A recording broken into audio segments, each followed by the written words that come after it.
Graça e paz aos amados irmãos da Igreja Batista Memorial. Aqui estou eu, pastor Cláudio, dando esse serviço ao Rei nesse dia abençoado. E já queremos agradecer ao Senhor a oportunidade de estarmos louvando a Deus através do ensino da palavra de Deus. A palavra que é viva e eficaz e transforma, liberta, cura, salva e tem poder para fazer infinitamente mais. Hoje nós estamos aqui para dar ministração à lição da aula número 18 e Mateus 16, do 1 ao 28. E nessa lição veremos aquilo que Jesus deixou para nós como ensinamento. E o título dessa lição essa aula é a surpresa do Rei. Todos nós conhecemos a palavra, estamos aqui para sermos ministrados pelo Espírito Santo e com certeza o Senhor vai falar conosco para que a gente possa, aprendendo, praticar aquilo que o Senhor deixou para nós. Vamos fazer uma oração para que o Espírito Santo possa nos ajudar. Senhor Deus amado, queremos te agradecer, te louvar, te bendizer. Ao Senhor Jesus toda a honra, glória, louvor e poder. E através da ação do Espírito Santo, aquele que é Deus conosco, Deus presente, e aquele que, Pai, que nos dá a oportunidade de sermos ministrados, ensinados. A Tua palavra diz, aonde está o Espírito Santo, a liberdade. Portanto, o Espírito Santo, que o Espírito de sabedoria, tenha liberdade para fazer com que cada um de nós venha a ser ministrado de maneira sobrenatural, de acordo com o Teu poder, da Tua palavra, que opera, ela que nos capacita. E esta palavra é viva, poderosa, para fazer com que nós venhamos não somente ouvir, mas sejamos praticantes.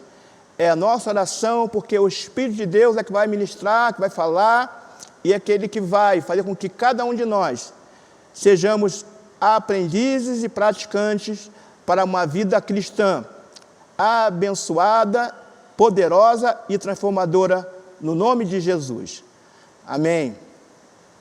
Então, o tema dessa passagem de Mateus 16, de 1 a 28, fala sobre a surpresa do Rei. E nós vemos que o próprio Cristo, Ele ministrou aos nossos corações e nos traz uma introdução. E na introdução eu coloco que os acontecimentos registrados em Mateus 16, de 1 a 30, constituem um ponto crítico no ministério de Cristo. Ele menciona a igreja pela primeira vez em Mateus 16, 18. Fala abertamente da sua morte na cruz em Mateus 16, 21. E começa o seu ministério a preparar os seus discípulos para a sua prisão, crucificação, morte e ressurreição. Sendo assim, os discípulos, nesse contexto, demoraram a aprender as lições, ou a entender o que Jesus estava ministrando a eles, principalmente, e ao povo. E o tema principal desse capítulo, dessa aula número 18, é a fé. O firme fundamento das coisas que não se veem, mas a certeza, a convicção das coisas que se esperam. Louvado seja o nome do nosso Deus. E o Senhor Jesus, Ele desenvolve essa lição, Ele desenvolve essa chamada ao seu povo, ministrando 4 temas que nós iremos desfrutar e poder aprender. O primeiro é em desenvolvimento, a partir desse contexto. Nenhuma fé, colocando Jesus à prova. Eu peço que coloque a transparência. Nenhuma fé, colocando Jesus à prova. Mateus 16, 1 a 4 diz: no contexto da época havia os religiosos em oposição a Cristo. Eram os saduceus, que também eram chamados de herodianos, eram os liberais da época. E os fariseus eram os legalistas da época. Jesus os adverte, esses religiosos, contra os fermentos, que um tema, essa palavra é usada na Bíblia como símbolo do mal. Era a hipocrisia, o legalismo, o oportunismo político e a rigidez espiritual. Ele traz uma advertência contra também a cegueira espiritual e o falso ensino. E esta oposição se deu ou teve dois motivos. Primeiro, eles cooperavam com o governo romano, sendo colocados em lugares de liderança e, em certo ponto, tendo a sua vida de riqueza, certo ponto, abastada, porque eles estavam fazendo aquilo que o governo romano desejava para o seu povo, para aquela situação que o povo judaico estava envolvido, que era uma opressão. O povo estava dominado naquele contexto. Então, os saduceus estavam dispostos a colaborar com os romanos e até mesmo em acabar com a cultura judaica e no estabelecimento da cultura grega e romana. Então, nós vemos que, mesmo na sua terra, onde depois, tempos anteriores, tinham sido exilados daquela terra, agora na sua própria terra, os seus líderes religiosos estavam sendo usados, é verdade, usados para acabar com aquilo que eles já vivenciavam como uma história bíblica, como algo que Deus preparou para o povo, aquilo que Deus deixou como legado. Então, esses saduceus, envolvidos também com os herodianos, que era uma cultura grega romana, eles desejavam que aquele legado deixado pelo povo, desde os profetas, através das leis, e esses homens estavam sendo usados para que o reino daquela vontade de Deus fosse obstruído. Mas Cristo Jesus chegou àquela localidade e trouxe o evangelho da graça, o evangelho de um sacrifício, de ajuda aos necessitados. E eles viram que esse Cristo, esse Jesus, um ameaçador, porque assim eles pensavam que a presença de um Messias, ou de alguém que se denominava um líder espiritual, talvez até pensando eles que fosse maior do que eles. E Jesus veio para ministrar naquela realidade, naquele momento, naquela cultura em que o povo estava sendo envolvido, o evangelho da graça de Deus. Ele próprio se proclama que é chegado o reino do céu. E aqueles religiosos não entendiam. E veremos que até mesmo no início, os próprios discípulos também não estavam compreendendo o propósito para o qual Jesus viera. Esse é o primeiro motivo. O segundo motivo o objetivo desse religioso era provar que Jesus é um impostor e desacreditá-lo diante do povo. Até porque Jesus, a Bíblia diz que ele fazia sinais e maravilhas, que as suas palavras eram palavras que o povo ficava admirado. Então, em meio àquela situação político-religiosa, esses religiosos, os fariseus, esperavam que Jesus recusasse ou falhasse em dar-lhes um sinal. Os saduceus tinham a certeza que Cristo, que esse Jesus não poderia dar um sinal do céu. E Jesus falava para ele que o sinal que ele lhes daria já tinha vindo, como o sinal do profeta Jonas, aquele que estabeleceu sepultamento, morte e ressurreição, depois de ficar 3 dias dentro do grande peixe e lançado à cidade de Nínive, para que aquela cidade fosse alcançada pela pregação do Evangelho, o qual foi pregado por Jonas, depois de uma certa desconformidade com a vontade de Deus, mas quando ele entendeu, que viu que não tinha outro jeito, ele levou aquela cidade de Nínive a ouvirem o poder da fé para a pregação de salvação. E a palavra do Senhor diz que naquele contexto, o rei decretou que todos fizessem um jejum, um propósito, e até os animais jejuassem, e naquele momento a cidade rendeu-se à salvação. Então Jesus deu aos discípulos, nesse contexto, que estava envolvido também os religiosos, duas grandes advertências demandadas por atitude desses religiosos, que devem ser observadas por todos. Nós vimos que havia, nesse contexto ali que nós vemos, que a Bíblia relata, falsos profetas e falsos mestres. Pessoas que detinham o conhecimento, detinham tudo aquilo que a lei deixara, através do Pentateuco, de algumas palavras de profetas, alguns pergaminhos, e eles não observando a verdade da palavra. Jesus adverte aos discípulos: cuidado, possechete. Esta palavra significa tomar cuidado, guarda, manter-se, cuidado. A palavra é enfática, o aviso é claro e forte. E também nos adverte hoje que uma das principais coisas que nos impede de buscar o portão certo, ou a porta certa, é da maneira certa. A salvação e o céu são estes que está escrito em 2 Timóteo 4, 3 e 4. Esse versículo vai ser colocado 2 Timóteo 4, 3 e 4.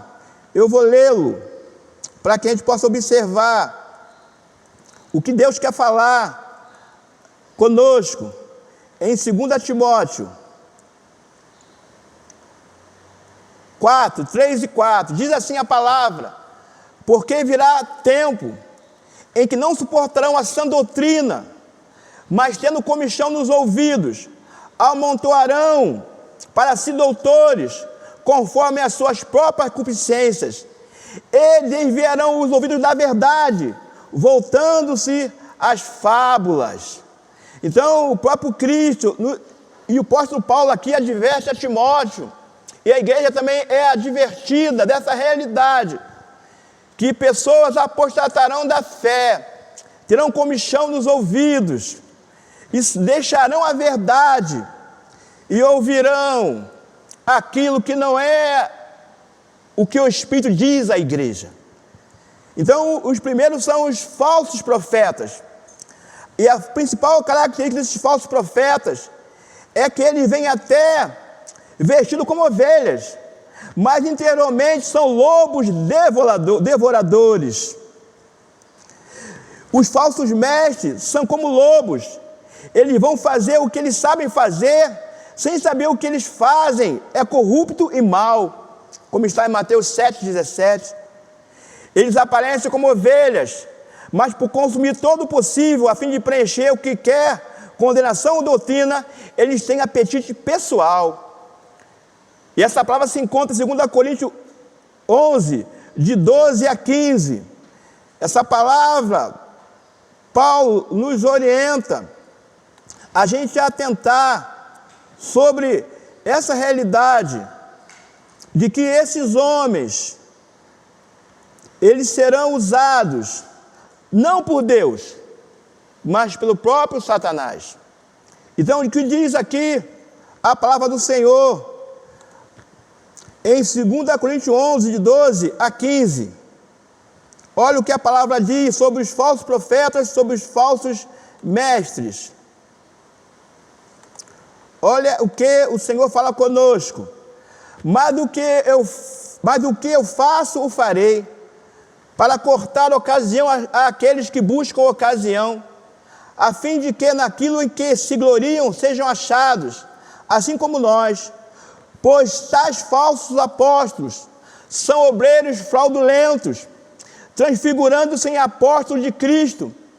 E não é maravilha, pois o próprio Satanás se transfigurou em anjo de luz. Não é muito, pois que os seus ministros se transfigurem em ministros da justiça, qual o fim dos quais será conforme as suas obras. Ou seja, eram homens usados pelo próprio inferno, usados pelo espírito do anticristo, para que trouxesse divergência, para que o povo que queria ouvir a palavra do Senhor não ouvisse a verdade, mas sim ouvissem o peso da lei. E o apóstolo Paulo fala que a lei do Senhor, ela não é penosa. O trabalho do Senhor, ele não é vão, porque a lei não é penosa. Então nós vemos que esses homens que são usados como falsos profetas e falsos mestres, eles chegam até Cristo e falam dos sinais. E começam a certo ponto confrontar a Cristo pedindo um sinal. E o próprio Cristo ministra para nós nesta tarde, ou nesse dia de hoje, nessa escola bíblica dominical, para que tenhamos cuidado de ser cegos espiritualmente aos sinais dos tempos. Então nós vemos que hoje nós estamos aqui, nessa geração de hoje, temos cuidado com ser cego aos sinais. Temos o homem natural, temos também o homem espiritual. Em 1 Coríntios 2, 10 a 14, ele fala sobre essa realidade. O homem natural é aquele que tem sentido, é aquele que discerne as coisas da carne, é aquele que chama as suas conclusões, é aquele que faz planejamento segundo a sua vontade. Este é o homem natural. E a Bíblia nos relata que esses homens usam a carne para o seu próprio deleite, mas espiritualmente estão mortos, porque não discernem as coisas espirituais. E Jesus fala, cuidado de ser cego espiritualmente. E a igreja no dia de hoje, ela tem que estar atenta, como diz lá em João, né? O que é do Espírito é do Espírito, o que é da carne é da carne. Temos que discernir os espíritos, porque é através desse discernimento do homem natural, do homem espiritual, que a igreja vai continuar avançando, que a igreja vai continuar produzindo a salvação das almas, o propósito de Deus para os dias de hoje, para a pregação do Evangelho, para aquele que abre os olhos espirituais, ele possa ver as coisas espirituais e usar somente o seu corpo carnal para ser um instrumento para a glória de Deus, para que nossas obras glorifiquem o Pai que está no céu. Então, nos sinais dos tempos, eles devem ser discernidos. A Bíblia diz ali, como falei, 1 Coríntios 2, do 10 ao 14, que o homem espiritual discerne todas as coisas. Ele sabe de que o único sinal a ser dado a nós no dia de hoje é aquele que Jesus falou. É o sinal de Jonas, que ficou no ventre do grande peixe durante 3 dias e também foi levado à ressurreição. E esse Cristo, que já foi levado à ressurreição, ele é um sinal. E ele próprio falou, eu vou para o meu Pai, preparar-vos um lugar, para onde eu estiver, vós estejais também. Então nós sabemos que o sinal já foi dado, que os tempos são hoje, que a igreja marcha resoluta, preparando a noiva para o noivo. E o que diz 1 Coríntios 2, 10 a 14, ao homem espiritual, ao homem que não olha para as coisas da terra, mas olha para as coisas do céu, porque as que são da terra, elas são efêmeras, mas as que são do céu, elas são espirituais. Então vamos ler aquilo que fala da palavra, que nós vemos, que o apóstolo ministra, o apóstolo Paulo ministra ali, em 1 Coríntios 2, do 10 ao 14. Olha o que Paulo diz à igreja de Corinto. Diz assim: mas Deus nos revelou pelo seu Espírito, porque o Espírito penetra todas as coisas, ainda as profundezas de Deus. Porque qual dos homens sabe as coisas do homem, senão o Espírito do homem que nele está? Assim também ninguém sabe as coisas de Deus, senão o Espírito de Deus. Mas nós não recebemos o Espírito do mundo, mas o Espírito que provém de Deus. Glória a Deus, as quais pudéssemos conhecer o que nos é dado gratuitamente por Ele. Porque também falamos, não com palavras que a sabedoria humana ensina, mas com as palavras que o Espírito Santo ensina, comparando as coisas espirituais com as espirituais. Ora, o homem natural não compreende as coisas do Espírito de Deus, porque lhe parecem loucura, e não podem entendê-las, porque elas se discernem espiritualmente. Glória a Deus, igreja. Essa é a palavra que Deus, o Espírito Santo lá em Cristo, naquela época, leva a igreja ao seu discípulo, orientando-os com o cuidado da cegueira espiritual. E dando continuidade, o próprio Cristo, nós falamos que da fé, agora ele fala de uma pequena fé, ele foi provado, foi levado à prova. Agora ele traz para nós uma pequena fé, porque ele era mal compreendido. Mais uma vez ele fala sobre cuidado com os falsos ensinos, cuidado com os fermentos religiosos. Ele traz que a lição estava sendo mal interpretada, repreendendo-os, porque eles estavam pensando nas coisas da terra, no pão terreno, e as suas mentes estavam nas coisas que o homem pode ver, mas que eles deviam confiar no Deus que eles não veem, porque através da fé, essa fé que Jesus nos exorta, é a fé que nos faz compreendermos as coisas espirituais, as coisas que vão nos levar à vontade do Pai Celestial.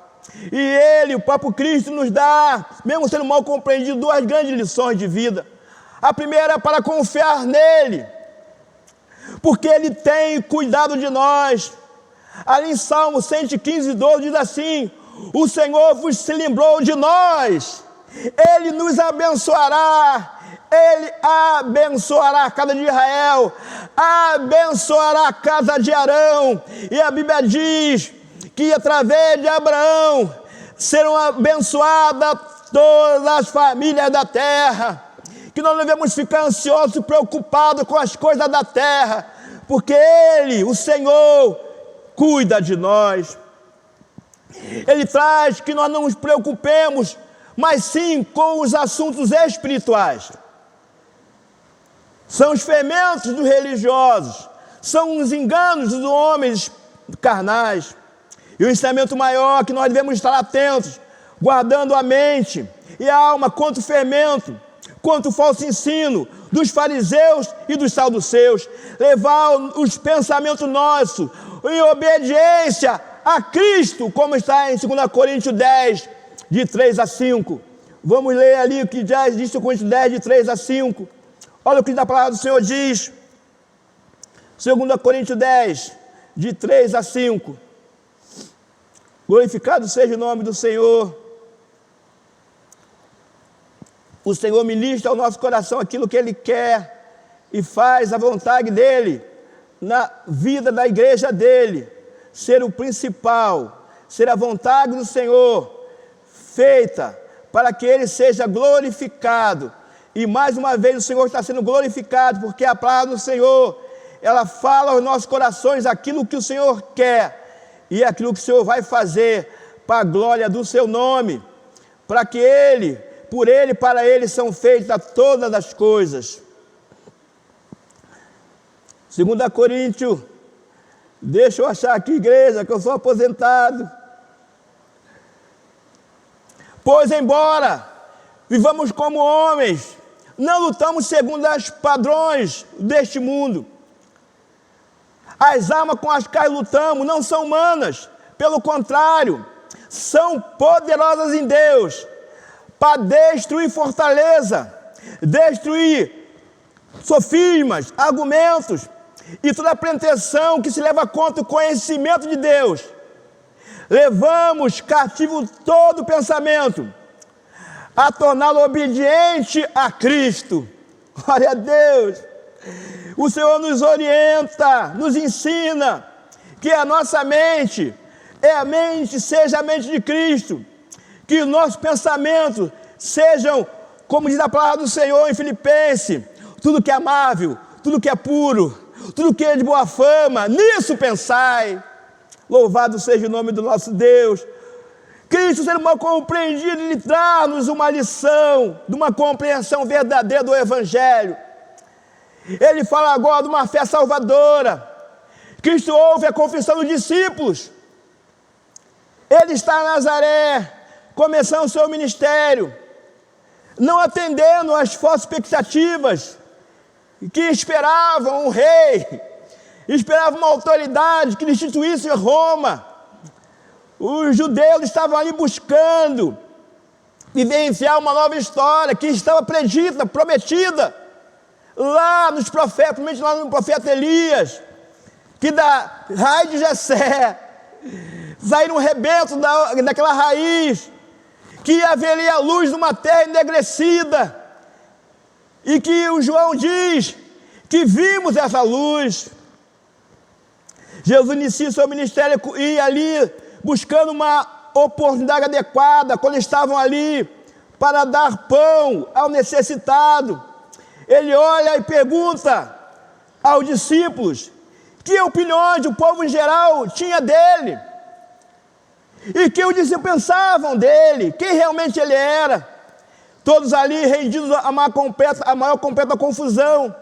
Os discípulos, depois de falarem, Elias, Jeremias, é um profeta, eles entendem, através da palavra da boca de Pedro, Cristo, o Messias, o Filho do Deus vivo. E essa mensagem nos enseja a verdades, 4 verdades. Como nós vimos primeiro, uma confusão. Houve uma revelação, houve uma declaração e houve uma advertência. E qual foi a confusão? A Galileia estava rodeada de povos pagãos, igreja. Recebia muita influência grega. Herodes o Grande. Havia naquela região uma grande massa de falsos deuses. Havia uma pedra ali em Cesareia, que ali o povo fazia cultos, rituais pagãos. Havia uma influência de idolatria. E é nesse contexto que Jesus relata e pergunta a eles, aos discípulos, o que o povo perguntava, o que o povo falava dele, e para eles, quem era ele? Jesus quer levá-los a proclamar a sua deidade, a sua divindade. Mas mais importante que isso, era a fé deles, naqueles que estão vivendo com eles, que os chamou não somente para serem pescadores ou cobradores de impostos, mas serem aquelas pessoas que iam propagar o Evangelho até os dias de hoje. Então a opinião do povo sobre Jesus revelava as crenças místicas. Naquele contexto, a Grécia vivia com vários filósofos. Paulo mesmo fala ali, quando ele chega ao Deus, falar sobre o Deus desconhecido. Então havia grandes personalidades que para o homem natural eram deuses. E esse povo falava sobre esses deuses. Mas Cristo quer levá-los, principalmente aos judeus, a identificar quem Ele era. Então, de uma confusão, veio uma revelação. Glória a Deus! A pergunta de Cristo Jesus é endereçada aos seus. Que dizes vocês que eu sou? E Pedro, altivamente, como ele sempre fora, aquele que falou, Senhor, se tu fores, eu irei andar contigo, e andou sobre as águas. Pedro responde, tu és o Cristo, o Filho do Deus vivo. Uma resposta objetiva, lúcida e verdadeira. Este é o Messias, o esperado das nações. A Petra, em grego, estrutura rochosa, que edificaria a igreja, não somente ali no centro, lugar de adoração de Cesareia, mas por toda a terra. A pedra que o rejeitaram, a pedra de esquina estava ali, falando que ele era a pedra rochosa, que edificaria a sua igreja. É o primeiro momento que Cristo fala da sua igreja. Não é, ele é agora um grande profeta, mas o próprio Filho do Deus vivo, a encarnação de Deus na terra, como diz João. O Verbo era Deus e o Verbo estava ali naquele lugar conosco. E ele fala: vimos a glória de Deus. Ele aceita a confissão como verdadeiro Cristo, aceita a sua divindade presente, aceita ser o Emanuel, Deus conosco. Relata que o reino do céu é chegado naquele lugar e faz uma revelação após uma confusão precisa acerca da sua natureza e declara: bem-aventurado és, Simão Barjona, pois não foi a carne e o sangue que lhe revelou, mas meu Pai que está no céu. Glória a Deus. E ele revela que Pedro só sabe quem é ele, porque o Pai lhe revelara. Ou seja, igreja Batista Memorial, só podemos conhecer Cristo por revelação divina do Emanuel, do Espírito Santo e de Deus poderoso. A Trindade se revelou a Pedro e revelou-se ao seu discípulo. Nunca vai ser, igreja, identificado, reconhecido, revelado o Cristo por investigação humana, porque são homens naturais que não discernem as coisas espirituais. Glória a Deus. E Cristo trabalha agora numa declaração. Ah, que maravilha. Uma confusão, uma revelação. De uma revelação, uma declaração. Declarar: Pedro, Pedro, tu és vulnerável. Pedro, tu és o fragmento de uma pedra. Apesar de, Pedro, você se sentir autossuficiente, apresentando a si mesmo como a rocha sobre a qual a igreja é estabelecida, porque é Petras, é Pedro. Para alguns, portanto, o que Jesus disse para Pedro é o seguinte: eu também te digo que tu és um fragmento de pedra, mas sobre esta pedra, Pedro, Jesus falando para ele: olha Pedro, olha para mim, sobre esta pedra, que sou eu, da qual tu és um fragmento, tu vais ser usado, Pedro. Eu edificarei a minha igreja. Que maravilha! E a gente vê que o Pedro, quando tomou a palavra ali diante do povo, na sua primeira pregação, 3.000 almas se renderam ao Senhor. Na segunda, 5.000 almas. Uma igreja que Pedro nem imaginava estava ali disposta, rendendo-se ao Senhor, para ser discípulos do Deus Altíssimo. Essa é a primeira ocorrência da palavra eclésia, igreja, o Novo Testamento. Ali nós vemos que Antioquia, eles relatam que esta igreja foi edificada em Antioquia. Significa literalmente que a igreja é uma assembleia convocada. Como Paulo diz ali em Timóteo, nós somos arregimentados, glória a Deus, fomos convocados, fomos alistados como igreja do Senhor. Portanto, ele, Cristo, ele é a pedra sobre a qual a igreja está edificada. E não é em Pedro, como alguns podem atentar e até achar. Pedro e os demais que estão como nós, somos todos pedras vivas, como Pedro diz na 1 Pedro. Somos propriedade particular, somos geração eleita, somos sacerdócio santo, somos propriedade de Deus, edificados sobre fundamento, que é Cristo. Está escrito ali esse fundamento, em 1 Coríntios 3, 11, vamos ler lá, 1 Coríntios 3, 11, vamos ver se eu acho aqui, igreja, vocês podem achar mais rápido que eu. Eita, Jesus maravilhoso, meu Jesus maravilhoso é, Ele é a nossa inspiração, Ele é a nossa redenção, igreja.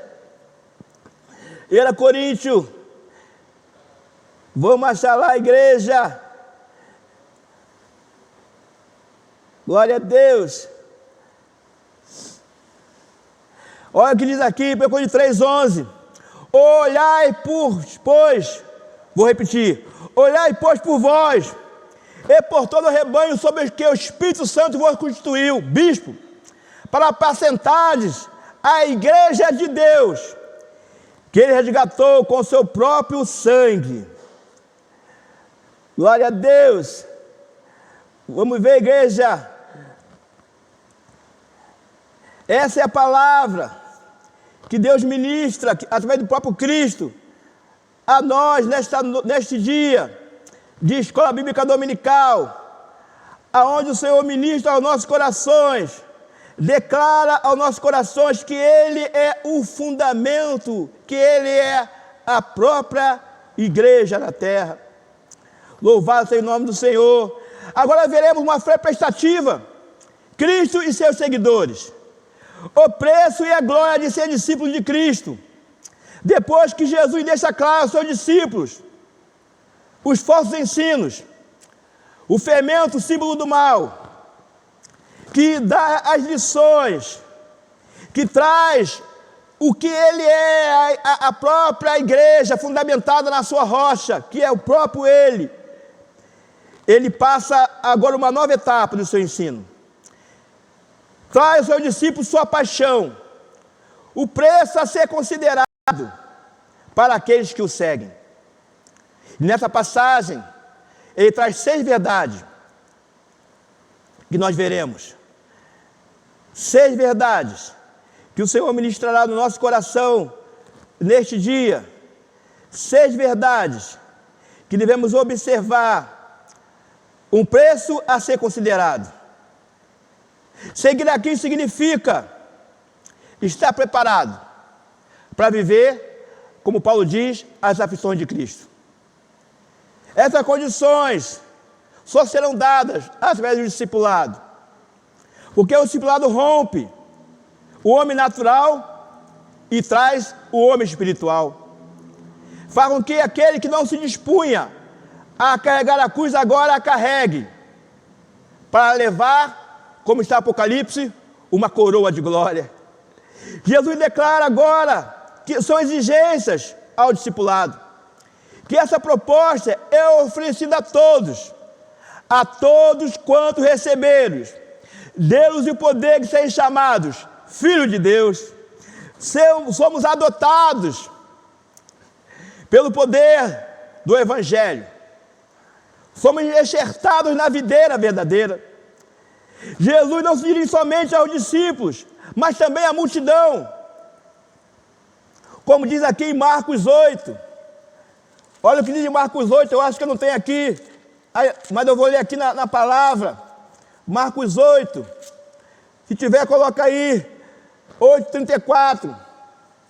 E chamando a si a multidão com os seus discípulos, disse-lhes: se alguém quiser vir após mim, negue-se a si mesmo, tome a sua cruz e siga-me. Glória a Deus. O preço a ser considerado é este: carregar a cruz, renunciar a tudo. O discipulado não é apenas para uma elite espiritual, mas para todos aqueles que querem ser espirituais, seguindo a Cristo. É a todos uma questão de vida ou de morte, de vida eterna em oposição à morte eterna. Jesus mostra aqui o preço do discipulado é abraçar um projeto que exige renúncia, sacrifício, fé e perseverança.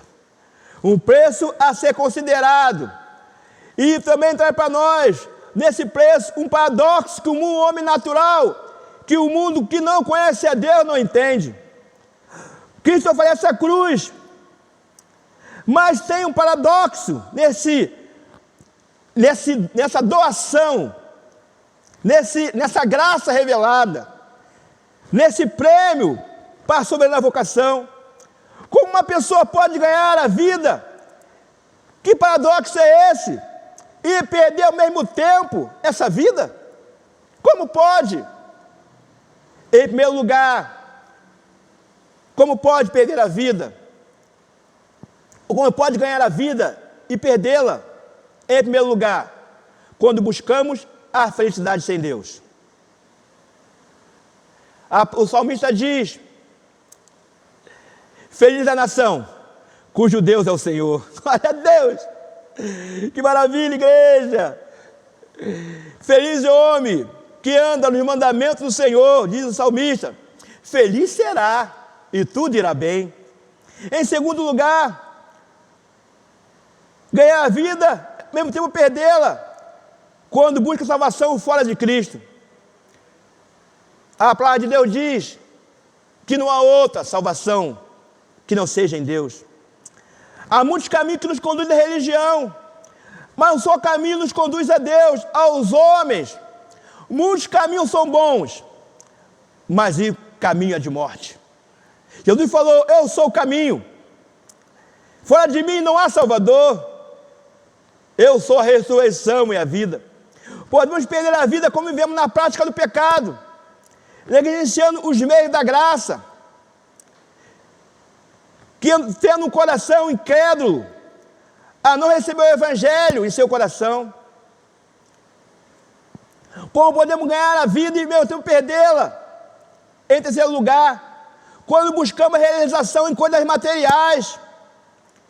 E as coisas materiais é a mola que move o desejo do mundo. E o maior senhor dos escravos é o dinheiro. Porque aquele que é servo, trabalha, ou aquele que é escravo, ele não tem salário. Mas aquele que trabalha, o trabalhador, ele trabalha por dinheiro. Mas muitos de nós, muitas das vezes, estamos presos ao dinheiro, à riqueza deste mundo, aos bens materiais, que um dia é uma moeda, e vai ficar, e vai enferrujar, e vai até se perder como a dracma perdida. É um ídolo, é um espírito, e até para algum do dinheiro, esses bens materiais, é um Deus. Se não tiver uma boa casa, um bom carro, que claro que isso é importante, mas que não seja o nosso Deus, o nosso ídolo.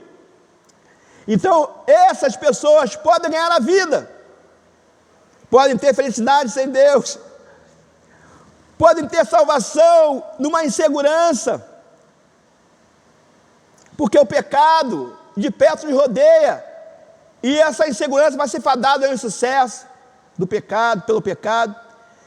Vai buscar realização em coisas materiais, porque o dinheiro é o mamão, é o dono deles. Mas como pode uma pessoa perder a vida e ganhá-la?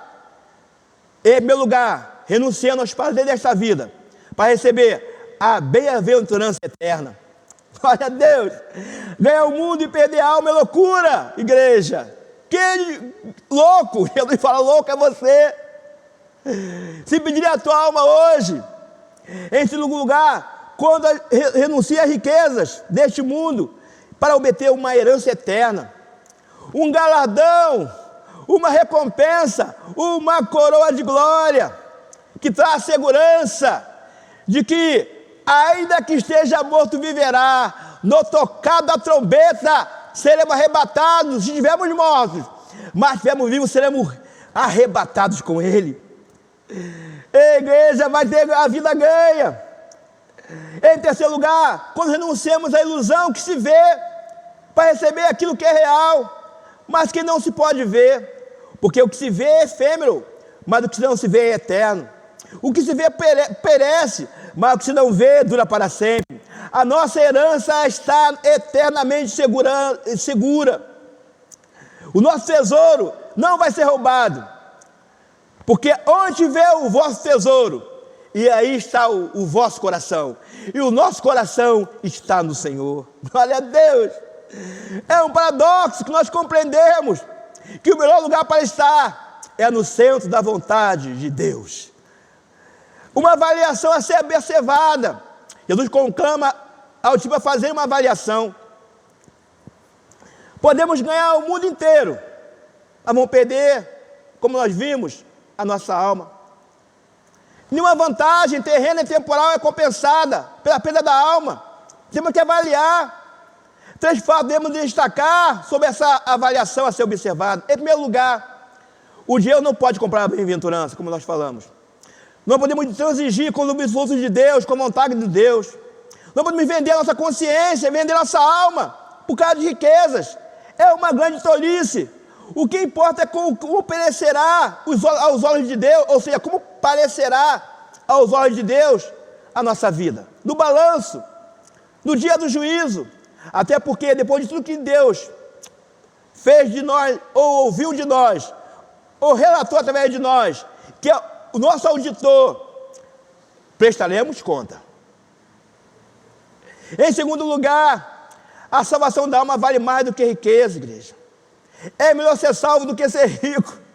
Vemos ali a parábola, Lázaro e o rico, quando ele lembra de Moisés, do livro de Moisés, do Pentateuco, e fala: olha, leva a nossa palavra lá na minha casa, para que eles ouçam.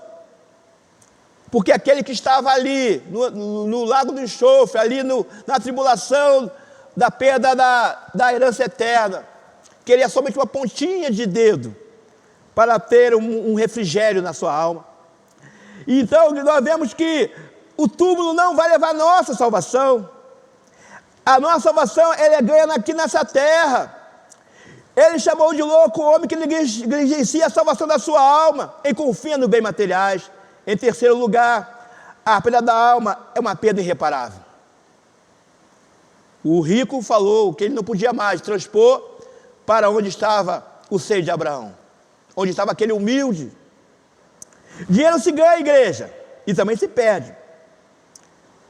É possível você voltá-lo a ter com o tempo, mas quando se perde a alma, não há como reavê-la.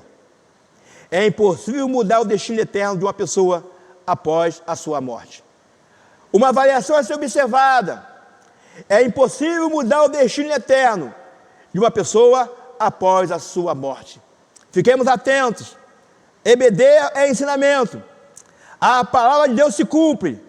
Quem tem ouvido, ouça o que o Espírito diz à igreja.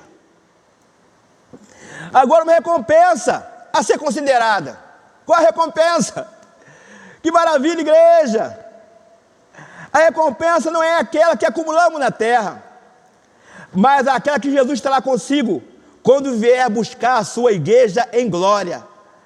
A noiva ataviada, a noiva adornada, a noiva apacentada pelo sumo pastor. Essa recompensa que nós teremos. Haverá a boda do Cordeiro, o qual o próprio Cristo ministrará para conosco.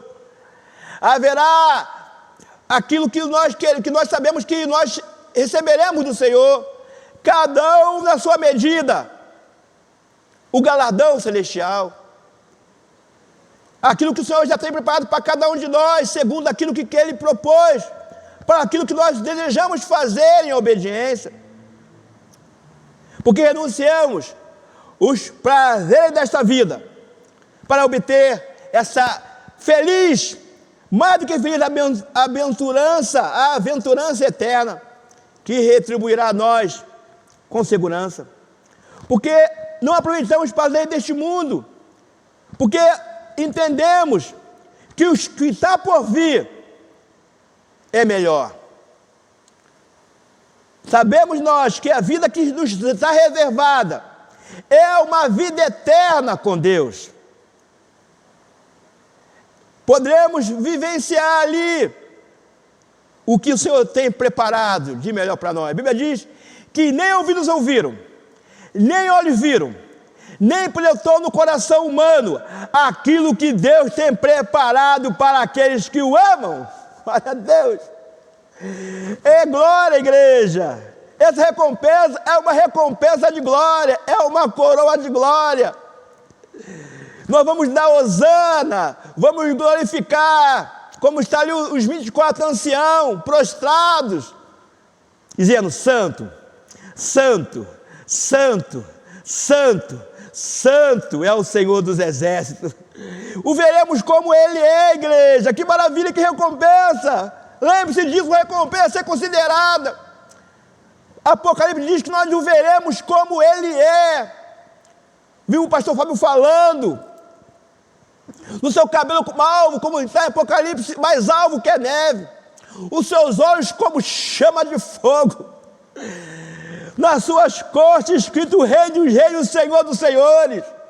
Os seus pés como latão reluzente. Igreja, recompensa a ser considerada. O veremos como ele é, igreja. Veremos a glória celestial manifestada. Podemos ver como, falar e ver como Elias viu. Foi levado uma carruagem de fogo. Como Isaías viu o homem assentado num alto e sublime trono. Como Estevão viu, assunto ao céu, sendo ali apedrejado, viu o próprio Cristo, igreja. Como os discípulos viram ali no dia em Atos, se não me engano, Atos 1, quando Jesus foi arrebatado aos céus, e os anjos falaram, assim como vocês o veem, com os próprios olhos sendo assunto ao céu, a igreja o verá, no dia que a trombeta tocar, para ele vir buscar o seu povo escolhido, o seu povo que foi lavado e remido pelo poder do Evangelho. Que maravilha, que recompensa! Não há igreja, nada que possa expressar, como Paulo diz, né? Paulo fala, quando ele foi arrebatado ao céu, falando, eu não vi homem que foi arrebatado ao céu, ele fala dele próprio, que viu coisas inefáveis, coisa que ele não tem nem como relatar, não há palavras. Que recompensas, igreja, nós temos que considerar que não vale a pena ouvir falsos ensinos, não vale a pena ouvir falsos profetas, não vale a pena negligenciar a palavra de Deus, não vale a pena viver para a escola deste mundo, não vale a pena. Ouça a palavra que é poderosa, para que a gente possa, igreja, receber do Senhor, como diz ali em 1 Coríntios 11, como Paulo ministra na ceia, aquilo que eu recebi do Senhor, eu vos ensinei, eu vos entreguei. O que o Senhor tem para nós é muito mais além, igreja. Uma recompensa a ser considerada. Alguns dos discípulos veriam, teriam essa alegria completa, ao ponto, como fala Pedro, olha, eu não sou digno de morrer, como ele morreu, me bota da cabeça para baixo. Como o apóstolo Paulo falou, combati o bom combate, acabei a carreira e guardei a fé. Como o pobre Estevão falou, você é apedrejado, Senhor, perdoa eles, Senhor, porque eles não sabem o que fazem. Porque eles viram, igreja, a recompensa. Que nessa EBD, nesta manhã, a gente possa ver essa recompensa nos nossos olhos. Que o nosso homem natural seja convertido a um homem espiritual. Sejamos avivados, transformados, para que essa glória nos revista, nos faça ver as coisas espirituais, nos faça planejar, como mostra o pastor Richard fala, planejar para daqui a 10 anos, porque é planejando hoje o que vai acontecer segundo a vontade de Deus, porque o homem espiritual, ele planeja para que a boca de Deus responda com fogo, porque assim aconteceu com Elias. Elias falou, reunamos-nos aqui, e aquele que descer fogo do céu, esse é Deus. E quando ele começou a orar, desceu o fogo do céu, a glória encheu aquele lugar, e ele pôde dizer, igreja, como nós podemos dizer a cada dia, santo, santo, santo é o Senhor dos exércitos, o céu e a terra estão cheios da tua glória, a glória do Pai encheu este lugar, como os discípulos viram, igreja, no monte da transfiguração, que não queriam nem descer mais, Pedro falou, vamos fazer uma cabaninha aqui, Senhor. Tal era a resplandecente transfiguração da glória de Deus em Cristo Jesus. A essa glória, igreja, ela seja recompensada por cada um de nós. Seja a recompensa de cada um de nós. Revelada em breve, por um fulgor da trombeta tocar. E nós vemos a glória sendo revelada na terra. E essa glória, igreja, está dentro de nós. Um tesouro num vaso de barro. Então, para terminar a igreja, nós concluímos, vemos Jesus ministrando, igreja. A oportunidade lhe foi dada a começar o seu ministério, ministrar para aqueles que não tinham a verdadeira vontade nos seus corações, aos falsos mestres, aos falsos profetas, aos religiosos da época, e ministrar ao povo quem ele verdadeiramente era, e aos seus discípulos quem ele era. Glória a Deus! E vemos essa palavra ministrada, as verdades práticas do reino. Quando Jesus fala de ensinamentos, de práticas diárias, relacionando-nos aos seus desejos, até mesmo em oposição aos falsos profetas, aos falsos mestres, para que a sua messianidade, para que a sua igreja e a sua cruz seja revelada a toda a terra. Que o Senhor Jesus fale mais aos nossos corações. Que Ele, nessa EBD, eu e você, possamos sair do homem natural e desfrutarmos do homem espiritual. Para que sejamos, como diz ali Timóteo, aprovados, manuseando a palavra da verdade, para que o nome do Senhor seja glorificado. Que o nome do Senhor produza na vida da nossa igreja abençoada, na vida do nosso pastor, líderes e membresia, os olhos espirituais para o dia de hoje. Que nós possamos refutar todo falso ensino, tudo aquilo que se opõe à verdade, à vontade do nosso Deus. O Senhor nos abençoe. O Senhor nos dê a paz. O Senhor faça resplandecer sobre nós, sobre a nossa igreja, sobre a igreja do Senhor, a sua igreja, o seu rosto e a sua glória manifestada. No nome de Jesus. Nós cremos, porque nós cremos nessa palavra, nós glorificamos a Deus, o nome do Senhor foi glorificado e nós dizemos amém, amém e amém. É fogo e vitória. Glória a Deus.